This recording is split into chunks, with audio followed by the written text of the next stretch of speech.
بسم اللہ الرحمن الرحیم۔ السلام علیکم۔ آج میں صبح صبح آفس کے لیے جلدی ہی گھر سے نکل گیا تھا۔ موسم خوشگوار تھا۔ میرا دل تھا کہ میں تھوڑی سی چہل قدمی بھی کر لوں گا۔ تبھی راستے میں میری نظر شوکت پر پڑی۔ شوکت کو دیکھتے ہی میری دلچسپی اس میں بڑھنے لگی تھی۔ شوکت کو دیکھ کر مجھے اس کی ساری پچھلی باتیں یاد آنے لگیں۔ آج سے 3 مہینے پہلے جب میں نے شوکت کو دیکھا تھا تو وہ ایک عام سا آدمی تھا، لیکن پھر رفتہ رفتہ شوکت میں تبدیلیاں آنے لگیں، حتیٰ کہ اس کا حلیہ بھی بدل گیا۔ شوکت اس قدر تبدیل ہو چکا تھا کہ اسے دیکھ کر پہچاننا بھی مشکل ہو گیا تھا۔ یہ وہی شوکت تھا جس کے گھر میں کبھی فاقے پڑتے تھے۔ شوکت میں اتنی ہمت تو نہیں تھی کہ کسی کی جیب کاٹ کر پیسے لاتا۔ وہ ہسپتال میں ایک معمولی سی نوکری کرتا تھا۔ اس کے پاس جو کچھ بھی تھا وہ اس کی نوکری کی وجہ سے تھا، مگر نوکری میں تو اس کی تنخواہ بہت تھوڑی سی تھی۔ 15 سے 20 ہزار روپے میں انسان بمشکل اپنا گھر چلا پاتا ہے، مگر شوکت کے تو ٹھاٹھ ہی نرالے تھے۔ شوکت نے نئی گاڑی بھی لے لی تھی اور اس کے گھر میں بھی کام چل رہا تھا۔ کوئی شوکت سے پوچھتا کہ یہ گاڑی کہاں سے آئی تو کہتا کہ میرے مالک کی گاڑی ہے۔ ہسپتال کا مالک کوئی ایک نہیں ہوتا، اس لیے شوکت کی یہ بات تو سراسر جھوٹ تھی، کیونکہ ہسپتال کا مالک امریکہ میں رہتا تھا اور کسی صورت بھی یہ ممکن نہیں تھا کہ ہسپتال کا مالک بلا وجہ ایک عام اور معمولی ملازم سے بات چیت بھی کرنا پسند کرے۔ مجھے شوکت ہمیشہ سے ہی مشکوک لگتا تھا، لیکن میں نے اس کے بارے میں کبھی کسی سے بات نہیں کی۔ پر آج کل تو ہر جگہ شوکت کی دھوم مچی ہوئی تھی۔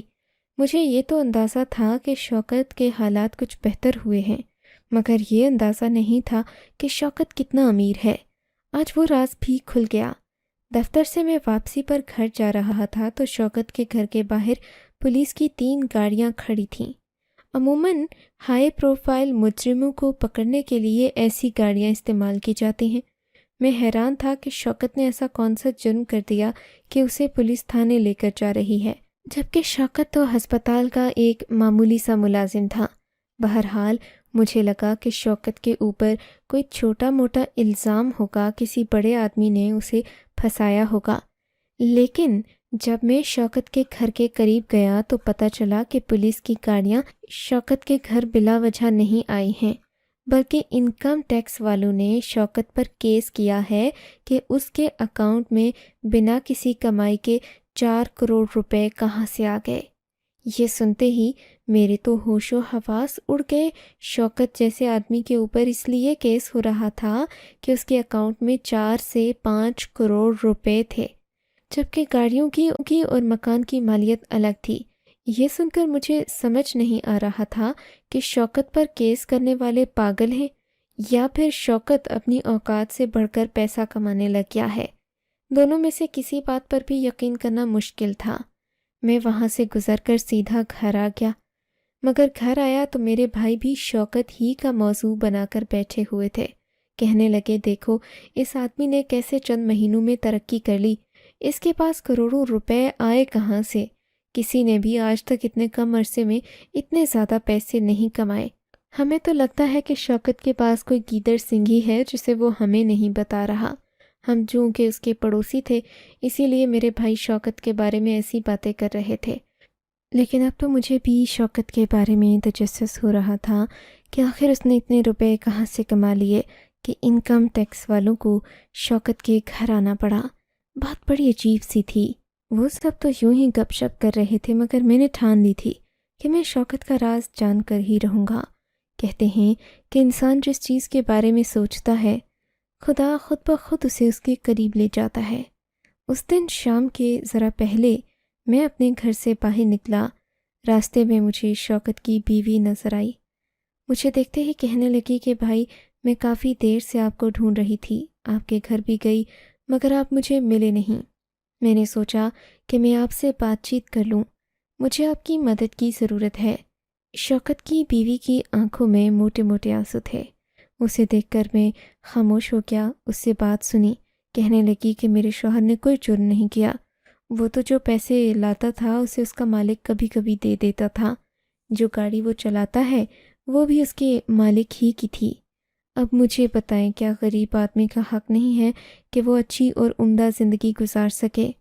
لوگ تو چلتے ہیں میرے شوہر سے، پتہ نہیں کس نے اسے تھانے کے اندر کروا دیا۔ ہسپتال میں 100 دشمنیاں ہوتی ہیں، لوگ چھوٹے چھوٹے ملازموں پر دباؤ ڈالتے ہیں، اور جب وہ ان کا کام نہیں کرتے تو وہ ایسے ہی اوچھے ہتھ کنڈے استعمال کرتے ہیں۔ آپ جا کر میرے شوہر کا پتہ خبر لیں، کیا پتہ بیچارہ وہ کس حال میں ہے، اور خدا کے لیے اس کی ضمانت کروا دیں، آپ تو وکیل صاحب ہیں نا۔ یہ بات سن کر مجھے شوکت کی بیوی پر ترس آنے لگا تھا۔ میں نے سوچا میں فوراً سے پہلے تھانے جا کر شوکت کی ضمانت کرواؤں گا۔ آخر اس نے ایسا بھی کیا جرم کر دیا کہ تھانے میں اسے پکڑ کر بنا کسی وارنٹ کے ڈال دیا گیا؟ ضرور یہ کسی بڑے سینئر ڈاکٹر کی کارستانی ہوگی۔ لوگ آج کل غریبوں کا اسی طرح ستیہ ناش کرتے ہیں۔ مجھے بڑا غصہ آیا تھا۔ شوکت کی بیوی بھی جوان تھی، عمر 30 سال تھی۔ اب وہ اپنے شوہر کے بغیر اپنے گھر میں اکیلی کیسے رہ سکتی تھی جبکہ محلہ بھی عجیب لوگوں کا تھا۔ میں گاڑی میں بیٹھا اور سیدھا تھانے پہنچ گیا۔ وہاں جا کر میں نے شوکت کے بارے میں سب سے پہلے انسپیکشن آفیسر سے پوچھا تو اس نے مجھے بتایا کہ شوکت کے نام بہت ساری پراپرٹی اور گاڑیاں تھیں۔ اس نے کوئی چیز بیچی ہے اور وہ چیز بیچ کر ہی کافی سارا پیسہ کما چکا ہے، لیکن وہ چیز کیا تھی ہمیں نہیں بتا رہا۔ ایک ہی رٹ لگائی ہوئی ہے کہ اس نے کچھ بیچا اور بیچ کر اس نے کروڑوں روپے کما لیے۔ کہتا ہے کہ میں نے کسی کا حق نہیں مارا، نہ ہی میں نے کسی کا مال کھایا ہے، جو کچھ ہے میری محنت کی کمائی ہے۔ اب آپ ہی بتائیں وکیل صاحب، ہم ایسی جھوٹی اور بے بنیاد باتوں پر یقین کیسے کریں؟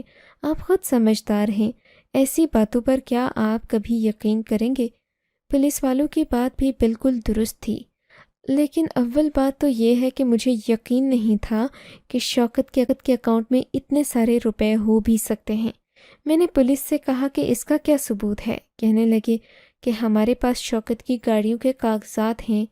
وہ گاڑیاں شوکت کے مالک کے نام پر نہیں بلکہ خود اس کی اپنی ذاتی گاڑیاں ہیں، اور اس کے نام پر ایک بڑا سا گھر بھی ہے جس میں وہ اپنی بیوی کو منتقل کرنے والا تھا، لیکن پولیس کی چالاکی سے وہ پہلے ہی ہاتھ آ گیا ہے ہمارے۔ ہم اسے کسی صورت نہیں بخشیں گے۔ جب میں نے وہ کاغذات دیکھے تو میں بھی حیران رہ گیا۔ واقعی میں شوکت کافی ساری گاڑیوں اور ایک گھر کا مالک تھا۔ یہ بات میرے لیے بڑی حیران کن تھی۔ اس کا مطلب شوکت واقعی میں کروڑ پتی تھا، اور اس کی بیوی جو باتیں بتا رہی تھی وہ صرف اپنے شوہر کی جان بچانے کے لیے کر رہی تھی۔ لیکن ہو یہ بھی سکتا تھا کہ اسے بھی شوکت کی حقیقت کے بارے میں نہ پتہ ہو، کیونکہ شوکت نے آج تک کسی کو نہیں بتایا تھا کہ وہ ہسپتال میں کام کیا کرتا ہے۔ یہاں تک کہ اس کے قریبی پڑوسیوں کو بھی یہ نہیں معلوم تھا کہ وہ ہسپتال میں کیا نوکری کرتا ہے۔ کسی نے اس سے پوچھا بھی نہیں، کیونکہ وہ اتنا ہی معمولی انسان تھا جس کی کسی کو کوئی پرواہ نہیں ہوتی۔ غریب تھا، بس اپنا گھر چلاتا تھا، یہی بات ہم سب کو معلوم تھی۔ مگر آج جب شوکت کے اکاؤنٹ سے 4 کروڑ روپے نکلے تو سبھی کا دھیان شوکت کی طرف تھا۔ لیکن مجھے شوکت کی بیوی پر ترس آ رہا تھا۔ اس نے میرے آگے ہاتھ جوڑے تھے کہ میرے شوہر کے لیے کچھ کرو، اسے وہاں سے نکلوا دو، وہ بہت نازک اور حساس دل کا ہے۔ مجھے شوکت کی بیوی کی باتوں نے ہی پریشان کیا تھا۔ میں اسے غریب اور مجبور مسکین سمجھ کر مدد کرنا چاہتا تھا، پر میں یہ نہیں جانتا تھا کہ شوکت کتنا بدل چکا ہوگا۔ میں نے اس کی بیوی سے کہہ دیا کہ اسے چھڑانے سے پہلے مجھے شوکت سے ملاقات کرنا ہوگی۔ بنا ملاقات کے نہ میں اسے سمجھ سکتا ہوں اور نہ ہی اسے باہر لا سکتا ہوں۔ ضمانت کے لیے سمجھنا پڑے گا۔ تبھی میں نے تھانے جا کر شوکت سے ملنے کی خواہش کا اظہار کیا۔ تھانے کے لوگ مجھے کافی حد تک جانتے بھی تھے، کیونکہ میں اکثر کچہری اور تھانے کے معاملات کی وجہ سے پولیس والوں سے بھی ملتا جلتا رہتا تھا۔ جیسے ہی وہاں جا کر میں نے شوکت سے ملنے کا کہا تو ایک انسپیکٹر مجھے اندر لے گیا۔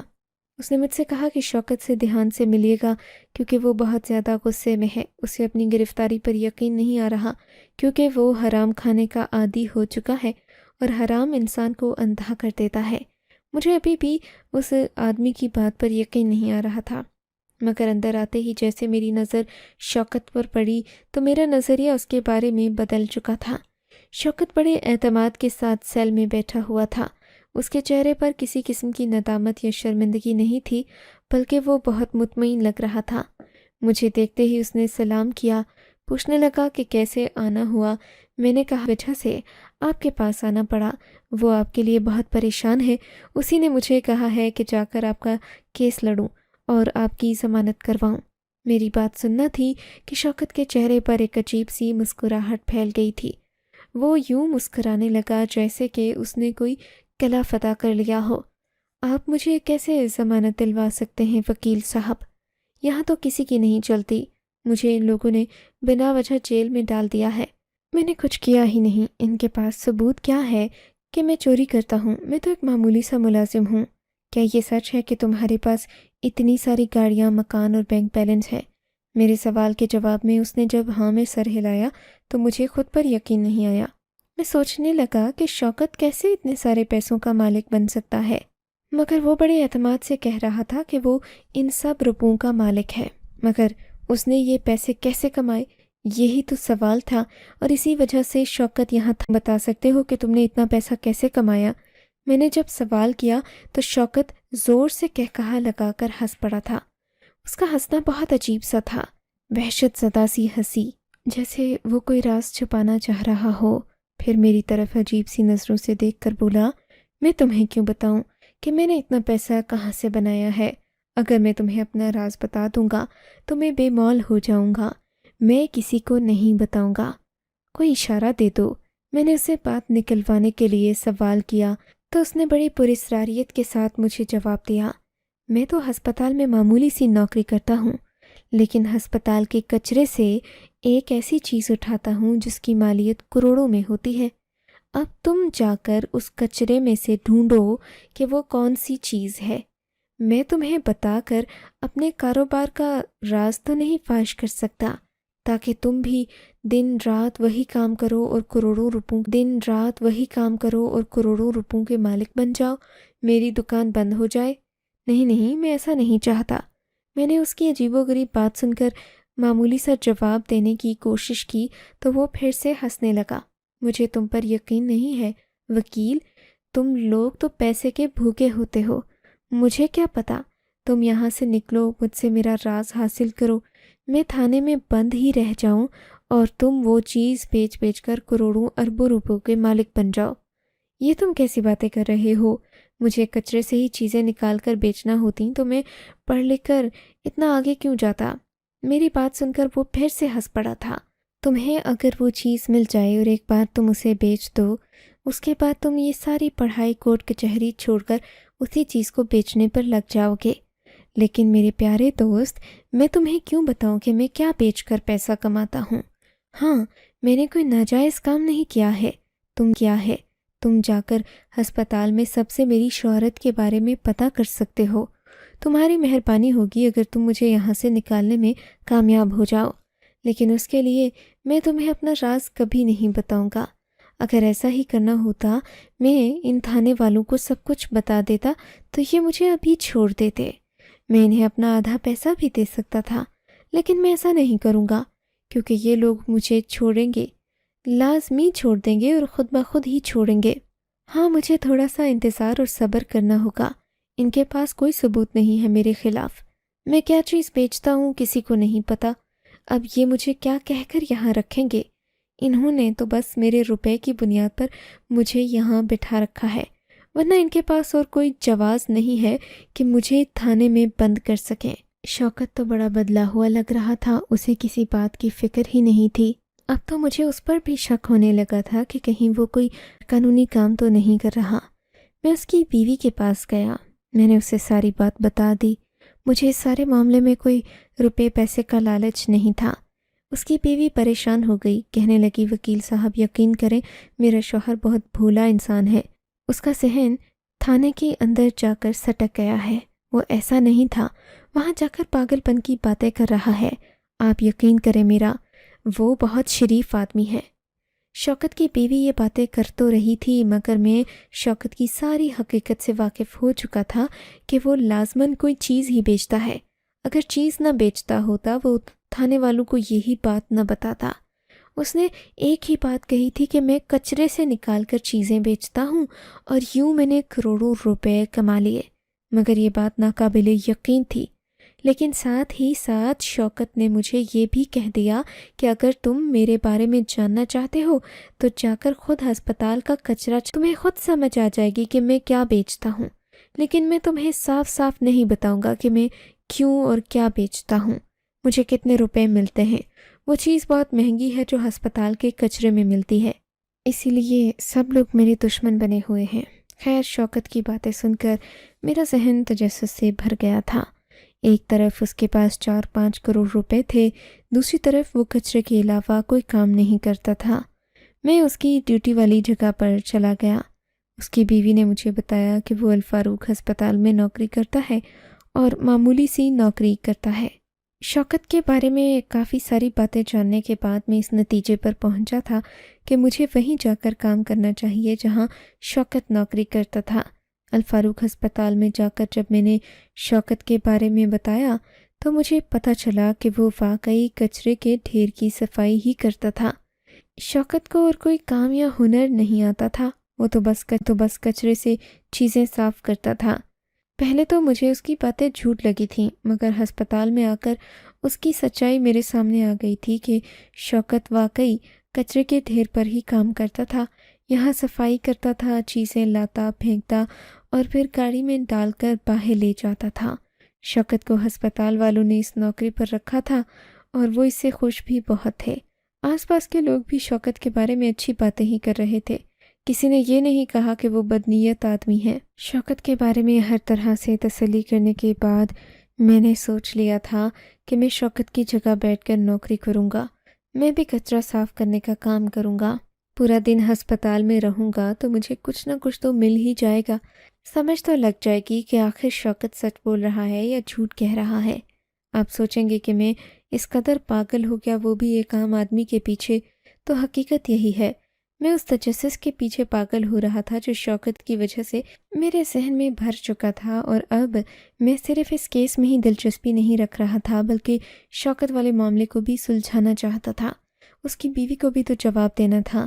خیر، بات تو بڑی عجیب سی تھی کہ میں ایک پڑھا لکھا وکیل ہو کر ہسپتال کے کچرے کی دیکھ بھال کروں، دیکھوں کہ اس میں کیا آتا ہے کیا نہیں، لیکن میں نے سوچا نہیں تھا کہ جو انکشافات مجھ پر ہونے جا رہے ہیں وہ میرے ہوش و حواس اڑا کر رکھ دیں گے۔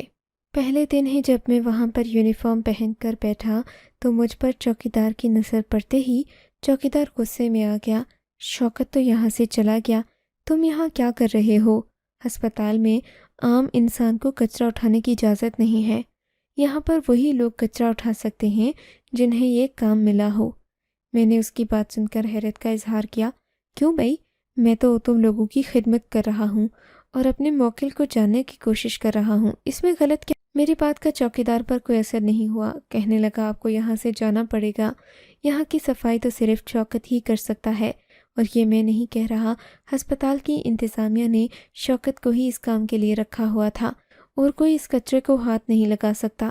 چوکیدار کی باتیں سن کر مجھے بہت برا لگا، لیکن میں یہاں سے جانے والا نہیں تھا۔ میں نے کہا کہ میں تو یہیں بیٹھوں گا، آپ نے اگر کچھ کرنا ہے تو کر لیں۔ میری بات سن کر چوکیدار نے میرے آگے ہاتھ جوڑ دیے۔ خدا کے لیے وکیل صاحب یہاں سے چلے جائیں، ورنہ ساری بات مجھ پر ہی آئے گی۔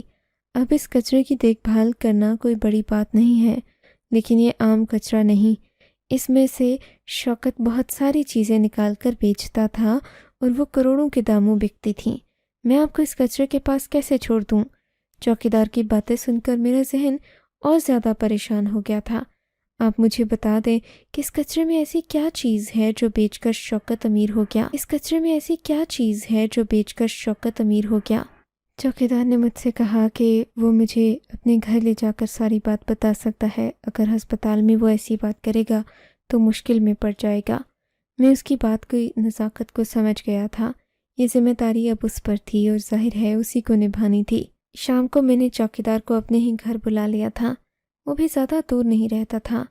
جب میرے گھر آیا تو بڑا ڈرا ہوا تھا، کہنے لگا مجھے بھی ان کورٹ اور کچہریوں سے ڈر لگتا ہے، اسی لیے آپ کو سچ سچ بات بتاؤں گا، اس کے بعد کہیں میرا نام مت لیجیے گا۔ پھر جو اس نے ہوش ربا انکشافات کیے، میری تو جان ہی نکل گئی۔ ہسپتالوں سے میرا ایمان اور اعتبار اٹھ گیا۔ چوکیدار نے بتایا کہ ہسپتال بلا وجہ کے آپریشن کرتا ہے۔ جہاں آپریشن کی ضرورت نہیں بھی ہوتی، ہسپتال والے مریض کو ڈرا دیتے ہیں، اسے ہر صورت آپریشن کروانے کا کہتے ہیں، اور جب لوگ آپریشن کے تک چوری کیے جاتے ہیں انہیں اس بات کی اطلاع تک نہیں دی جاتی۔